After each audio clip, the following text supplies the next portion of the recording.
북유럽의 그 선진국 중에 하나인 핀란드라고 하는 나라가 있습니다. 북유럽에 같이 붙어 있는 나라들이 어떤 나라들이냐면 덴마크와 노르웨이 그리고 스웨덴, 이 세 나라가 같이 붙어 있고 맨 오른쪽에 있는 나라가 핀란드입니다. 이 핀란드는 인구가 한 550만 명 정도 되는 크지 않은 나라입니다. 우리나라의 한 10분의 1 정도 인구가 되는 그런 나라이지요. 그런데 한때 이 나라가 전 세계 휴대폰 시장을 완전히 주름잡고 있었던 그런 노키아라고 하는 그런 기업을 가지고 있었습니다. 이 노키아라고 하는 기업은 우리나라에는 별로 잘 알려져 있지 않지만 한때 전 세계 휴대폰 시장의 한 40% 정도를 장악하고 있었던 그런 아주 굉장히 대단한 그런 기업이었습니다. 1998년부터 한 2011년까지 한 14년 정도 그렇게 매년 1위 자리를 놓치지 않는 그런 기업이었고, 이 노키아가 한 해에 그 수출하는 수출의 총액이 핀란드 전체 수출액의 한 20%, 그러니까 5분의 1 정도를 감당할 정도로 그렇게 대단한 기업이었었습니다. 그런데 이 대단했던 회사가 한순간에 몰락의 길을 걷게 됩니다.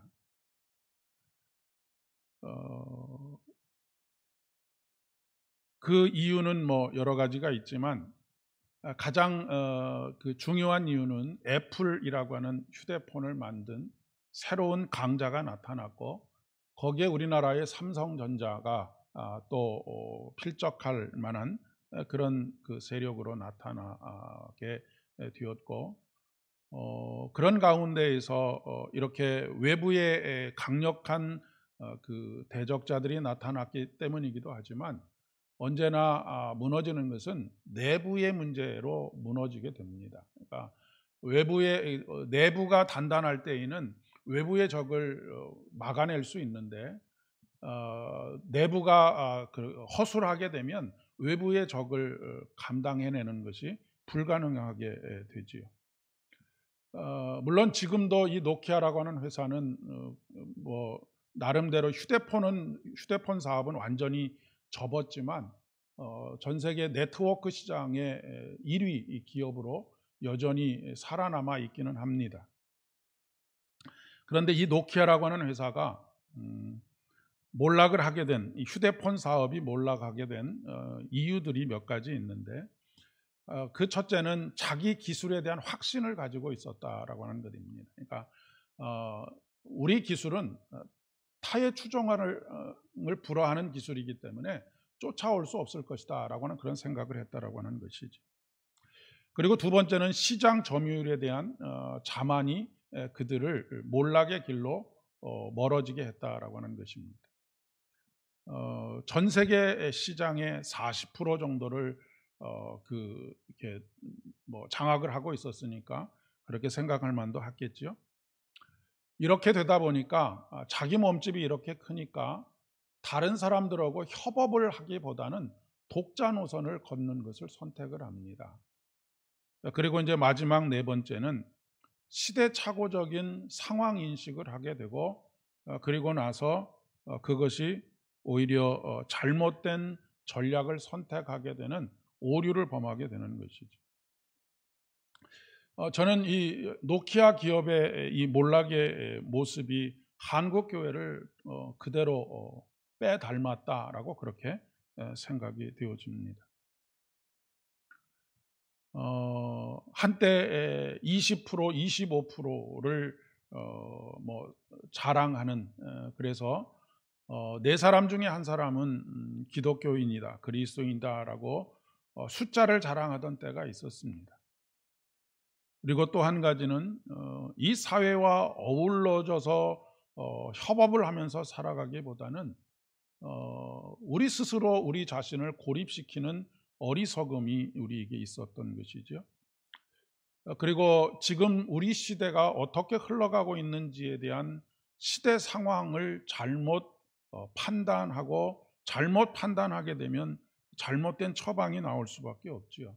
그러다 보니까 비슷한 그런 그 궤를 같이 하고 있는 것이 아닌가 싶은 그런 생각이 듭니다. 지금 이번 주에 어제부터 우리 교단의 총회가 열리고 있습니다. 지금 109회 총회가 열리고 있는데 얼마나 미래를 조망하고 올바른 선택과 올바른 전략을 세우는 총회가 되고 있는지는 잘 모르겠습니다.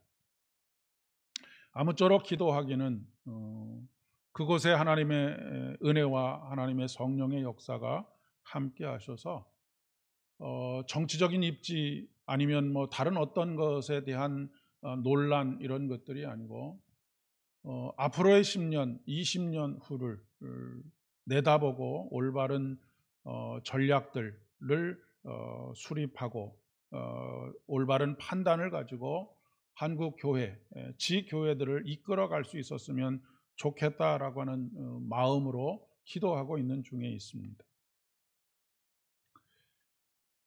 한국 교회가 지금 흘러가고 있는 그 흐름과 그 한국 교회의 교회 중에 하나인 우리 교회, 우리 주변에 있는 교회들의 모습도 크게 다르지 않다라고 이야기할 수가 있겠습니다. 노회에 가서 목사님들을 만나고 또 우리 시찰에서 목사님들을 만나면 늘 하는 이야기가 뭐냐면 10년 후에 우리 교회가 어떻게 될지 모르겠다라고 하는 그런 이야기들을 참 많이 합니다.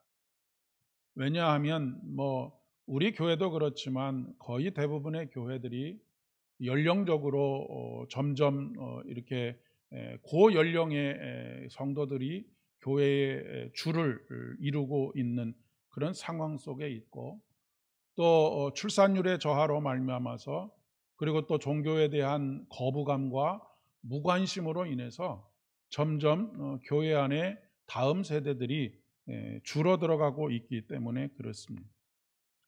그리고 교회에 물론 뭐 여러 가지 생존에 교회가 교회 되도록 하는 데에는 여러 가지 요소들이 있지만 그 중에서 중요한 요소 중에 한 가지가 재정적으로 어떻게 자립할 수 있느냐라고 하는 것인데 이제 10년 후가 되면 지금 재정의 상당한 부분을 감당하고 계시는 분들도 또 자기의 일자리가 점점 줄어들게 될 것이고 그렇게 되면 뭐 헌금도 당연히 줄어들게 될 것이고 또 열심히 일을 할 수 있는 사람들도 줄어들게 되는 그런 결과를 가져올 것이기 때문에 그렇습니다.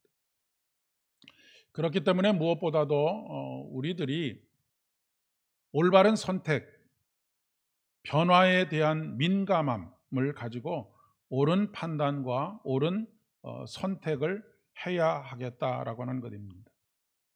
그냥 단순히 어떻게 되겠지라고 생각하거나 아니면 어쩔 수 없다라고 하는 패배의식이 아니라 하나님께서는 늘 무에서 유를 창조하시는 하나님이십니다. 하나님께서는 무너진 것들을 다시 일으켜 세우시는 그런 하나님이시기 때문에 우리가 하나님 앞에 기도하고 우리가 민감하게 시대의 변화들을 읽어내고 그것을 위해서 준비하게 될 때에 하나님께서는 우리 교회에 큰 은혜를 베풀어 주시리라 그렇게 믿습니다. 이런 변화에 대한 민감함은 단순히 목회자들만의 몫은 아닙니다.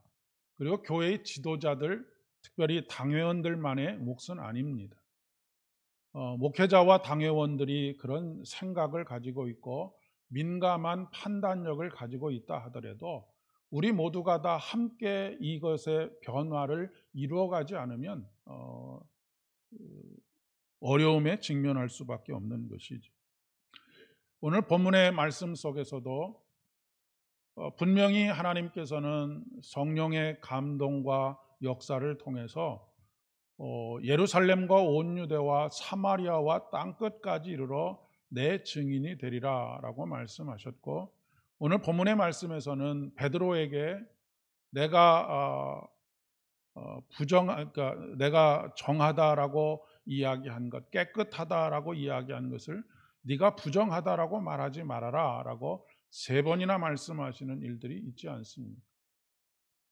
그러니까 교회의 방향을 제시해야 할 목회자가 하나님의 뜻을 듣지 못하는 것도 문제이고, 하나님의 뜻을 들었음에도 불구하고 그것을 순종하지 못하는 것도 문제이고, 뿐만 아니라 그렇게 순종하여서 함께 이야기 나누고 설교 말씀을 통해서 여러분들과 함께 그것을 공유하더라도 또 여러분들이 움직이지 않으면 아무런 일들이 일어나지 않게 되는 그런 결과를 가져오지 않겠습니까?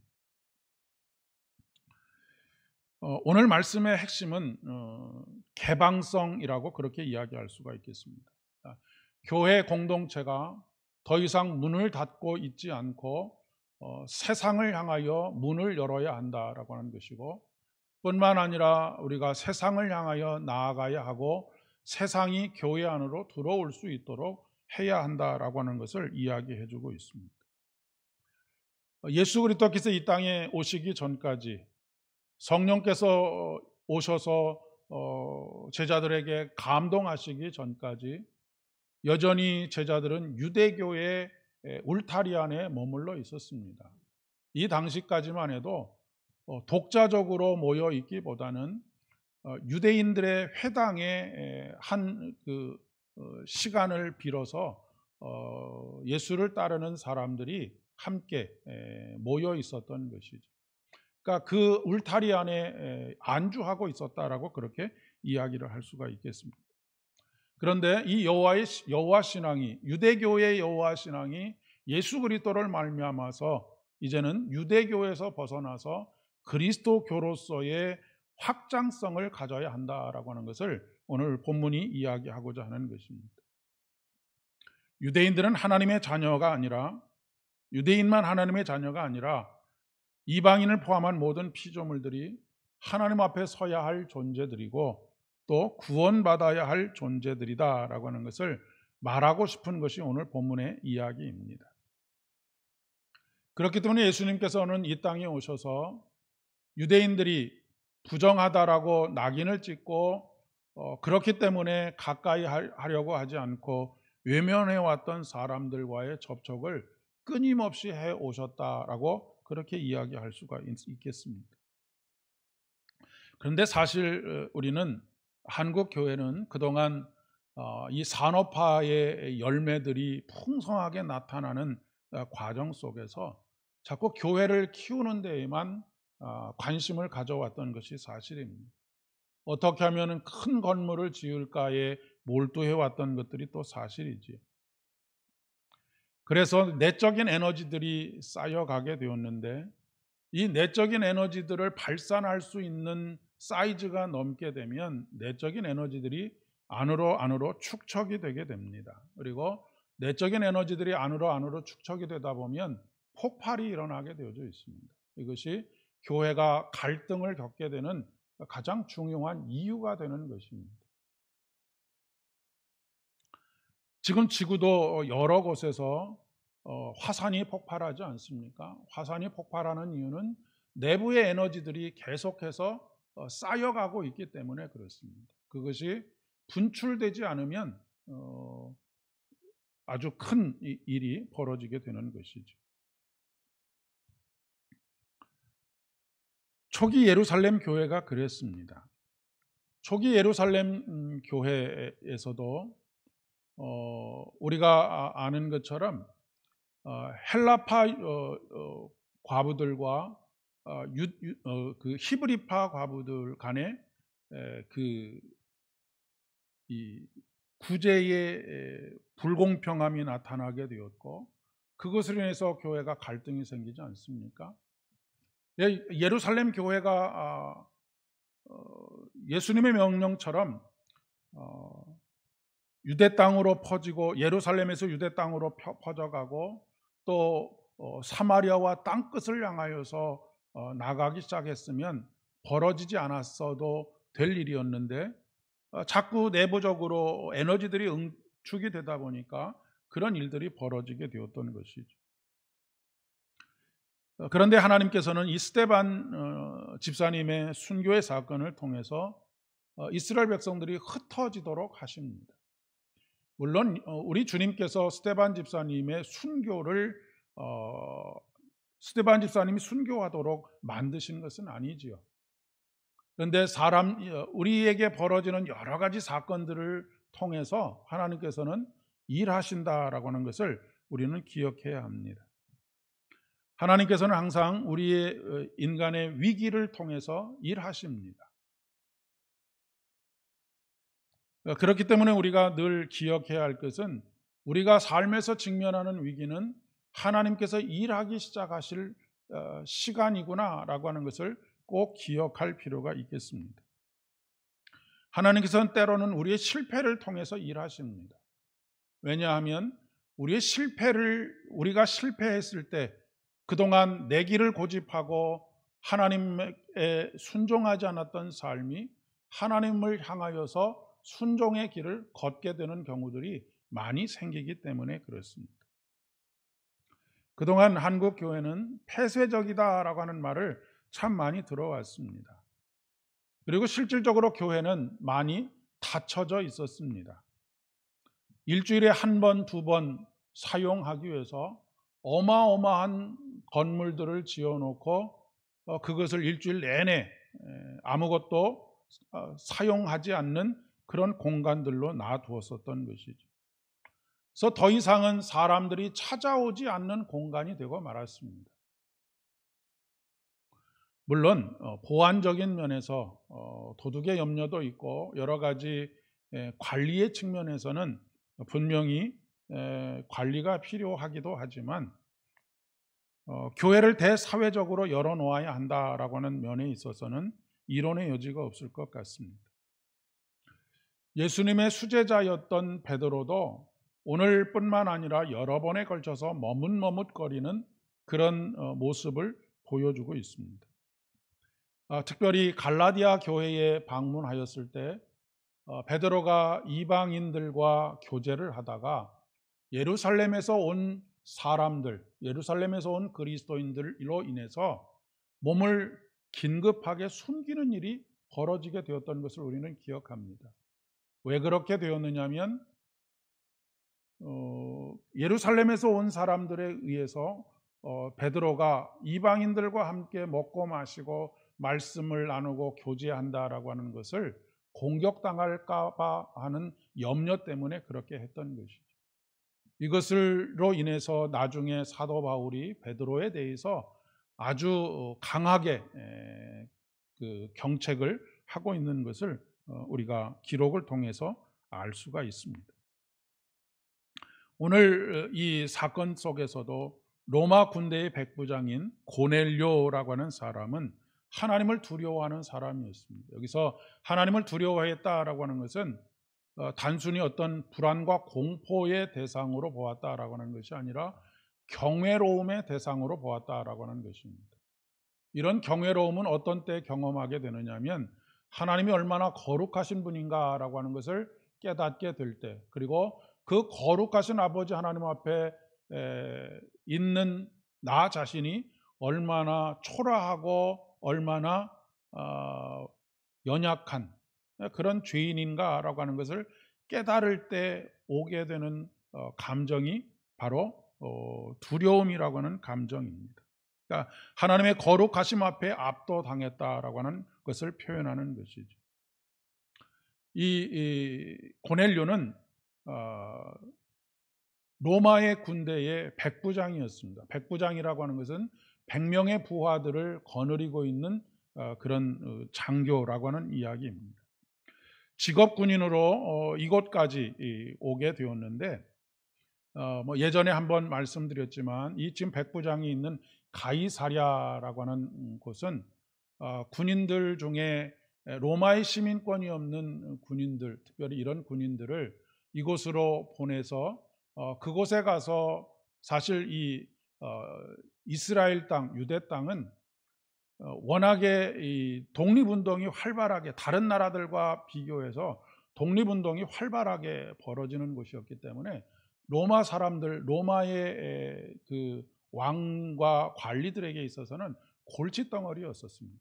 그래서 이곳에 은퇴한 군인들이나 아니면 그 로마의 시민권을 얻고자 하는 군인들을 보내었는데, 이곳에 온 군인 중에 한 사람이었던 것이죠.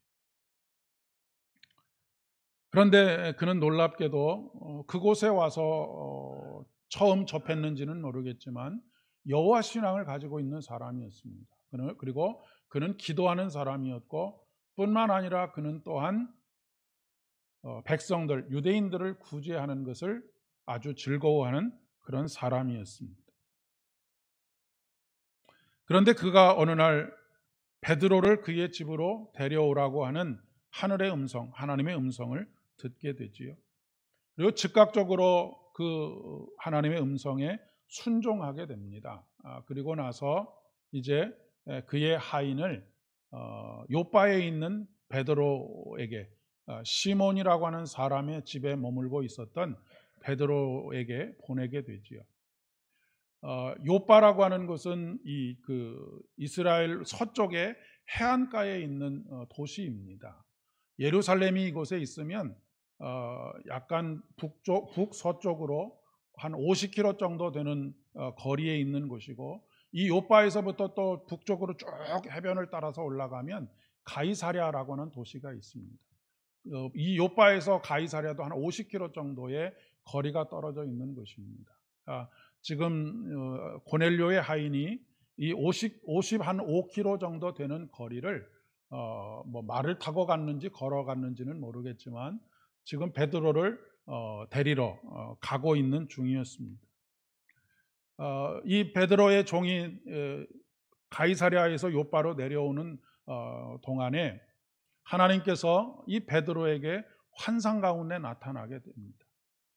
6시라고 하면 지금 우리 시간으로는 낮 12시가 됩니다. 낮 12시에 기도하러 올라가는 중이었는데 이 시간과 또 아마도 밥을 먹는 시간이 맞물려 있었던 것 같습니다.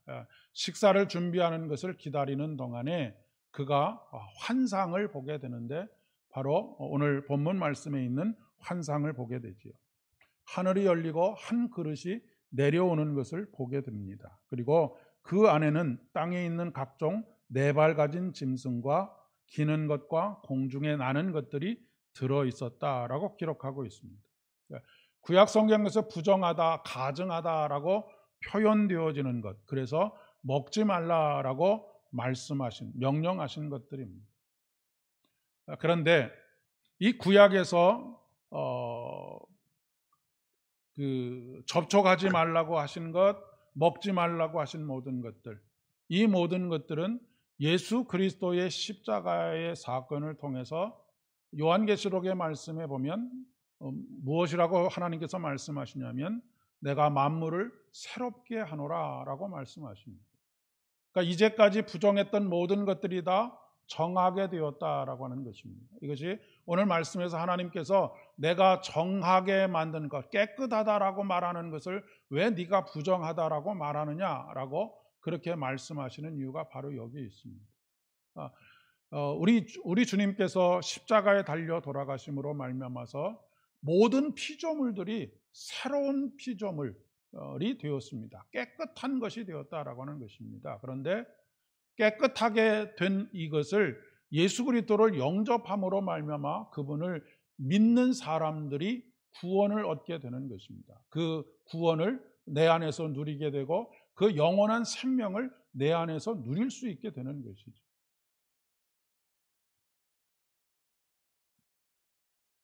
그런데 오늘 말씀에 있는 것처럼 베드로는 3번에 걸쳐서 내가 이것을 먹지 않겠습니다라고 말하고, 나는 이것으로 인해서 나를 더럽히지 않겠습니다라고 말하고 있는 것을 보게 되지. 그리고 내가 깨끗하게 한 것을 네가 왜 부정하다라고 말하느냐, 그렇게 하지 말아라, 일어나서 잡아 먹으라라고 하는 하나님의 음성을 듣고 난 이후에 환상에서 깨어나게 됩니다. 오늘날도 하나님께서 하시는 말씀에 귀를 기울이기보다는 낡은 관행에 귀를 기울이고 거기에 더 우선적으로 따르려고 하는 그런 관성이 우리에게 남아 있습니다. 본말이 전도가 된 것이죠. 사람은 거의 대부분 늘 새로운 길을 개척하기보다는 현재를 유지하려고 하는 습성이 있습니다. 나를 바꾸지 않으려고 하는 것이죠. 우리가 가장 불가능에 도전하려고 하는 것이 뭐냐면 다른 사람을 바꾸려고 하는 것입니다. 여러분, 내가 나도 못 바꾸는데 내가 어떻게 다른 사람을 바꿀 수 있겠습니까? 내가 나 자신을 바꾸는 것, 이것도 결코 쉬운 일이 아닙니다. 예수님의 제자들이 자신을 점점 바꿔가게 된 것은 바로 성령의 역사 속에서 조금씩 자신을 바꿔가게 되는 것입니다. 그러니까 우리의 신앙이라고 하는 것은 세상을 바꾸는 것이 아닙니다. 우리의 신앙이라고 하는 것은 나를 바꿔가는 것입니다. 끊임없이 나를 바꿔가는 것입니다. 낡은 관행으로부터 나를 바꿔가고 나의 낡은 생각으로부터 나를 바꿔가는 것입니다. 이전 것은 지나갔으니 보라 새 것이 되었도다라고 하는 그런 믿음의 고백을 해가는 것이다라고 이야기할 수가 있습니다.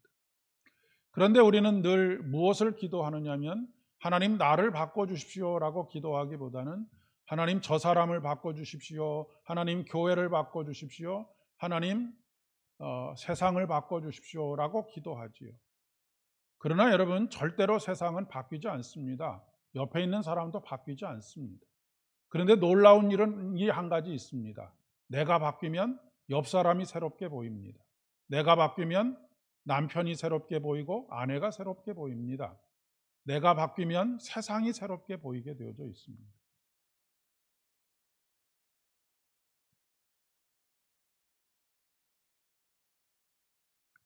예수님께서 사람의 입으로 들어가는 것이 사람을 더럽게 하는 것이 아니라 입에서 나오는 것, 그것이 바로 사람을 더럽히는 것이다 라고 마태복음 15장 11절에서 말씀하셨던 것을 우리는 기억하고 있습니다. 사람도 마찬가지입니다. 음식만 그런 것이 아니라고 하는 것입니다. 유대인들은 사람을 사람으로 대한 것이 아니라 죄인과 의인을 나누어서 대했습니다. 그리고 죄인과는 교제를 금했던 것이죠. 그러니 아까도 말씀드렸지만 예수 그리스도께서 이 땅에 오심으로 말미암아서 모든 피조물은 새롭게 되었습니다.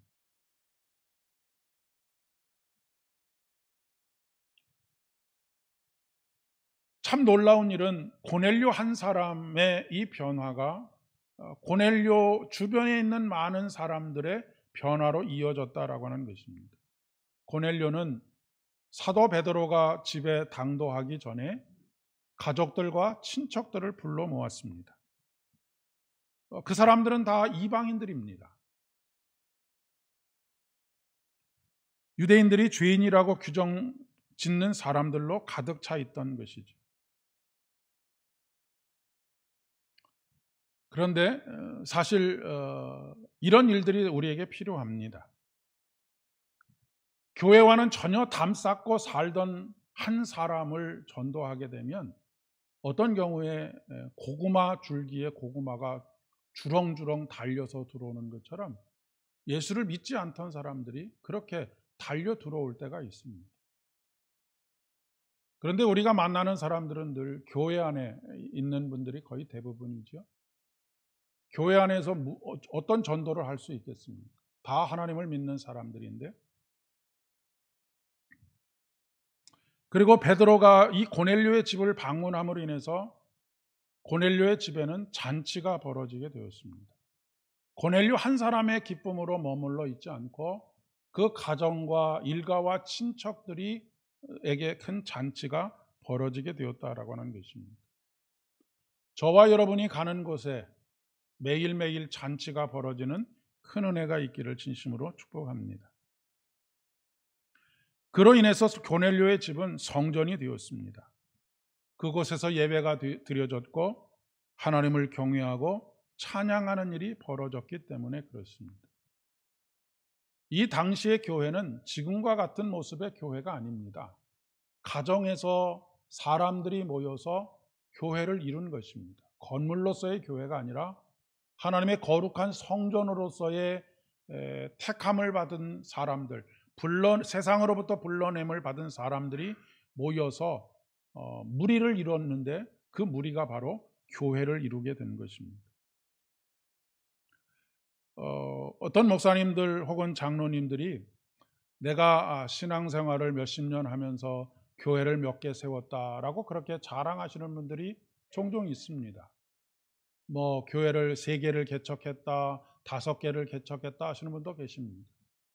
그런데 여러분, 우리가 가장 한 사람을 복음으로 찾아가 전도하게 되면 그 가정에 교회가 세워집니다. 그렇게 되면 우리는 건물로서의 교회가 아니라 사람으로서의 교회를 이곳저곳에 세우는 사람들이 됩니다.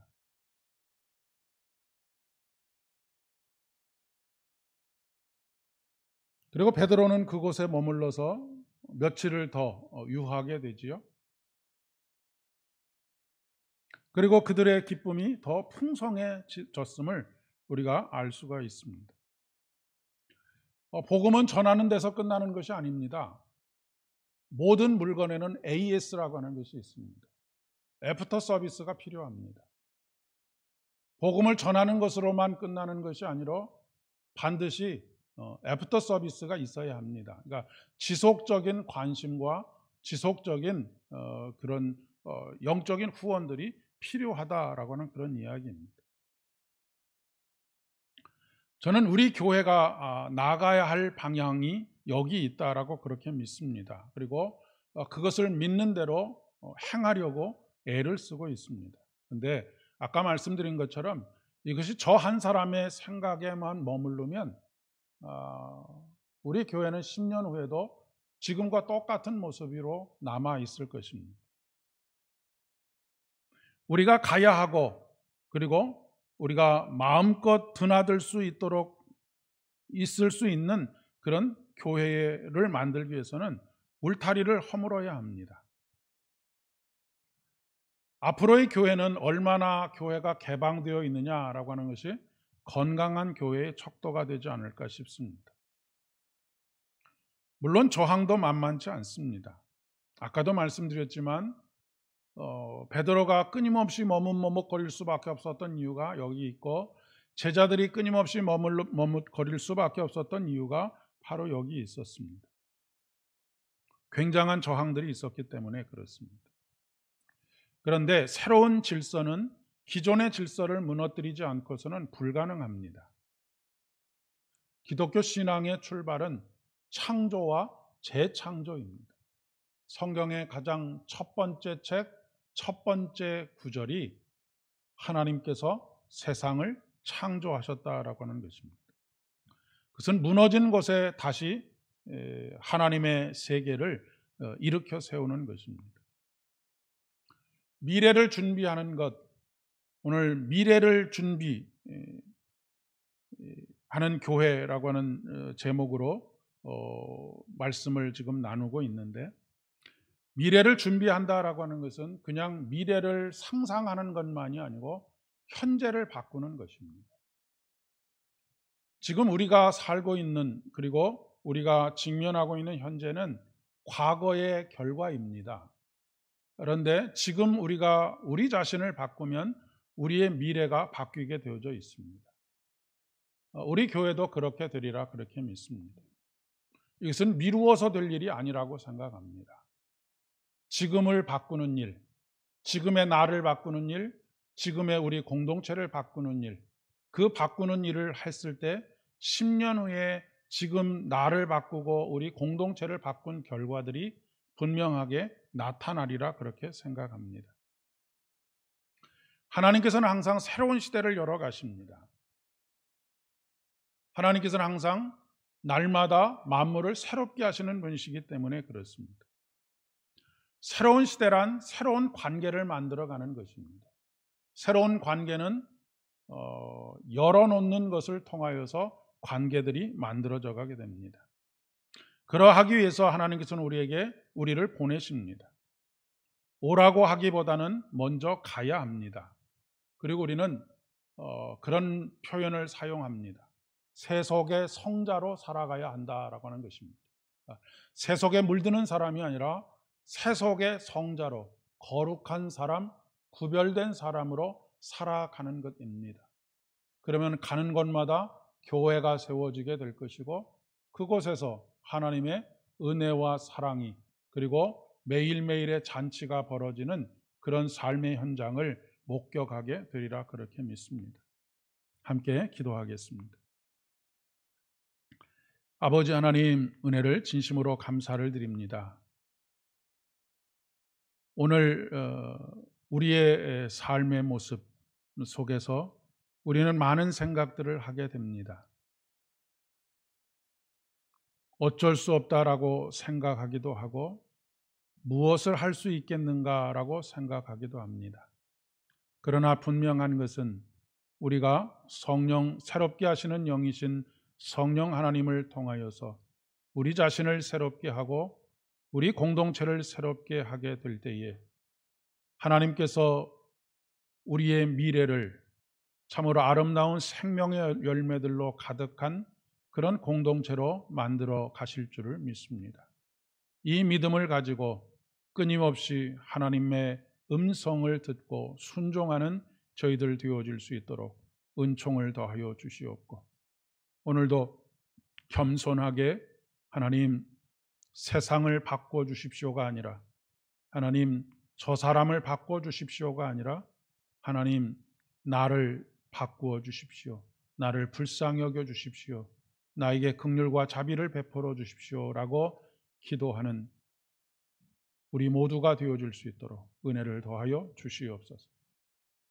이제는 우리 주님 예수 그리스도의 은혜와 아버지 하나님의 극진하신 사랑하심과 성령 하나님의 위로하심과 교통하심이, 새롭게 하시는 성령 하나님과 함께 그 하나님의 음성에 귀 기울이고 순종하여 우리의 미래를 준비하고 열어가기를 소망하는 사랑 모든 지체들의 머리 위에와 우리 교회 위에, 가정과 일터 위에 이제로부터 영원까지 함께 하옵시기를 간절히 축원하옵나이다.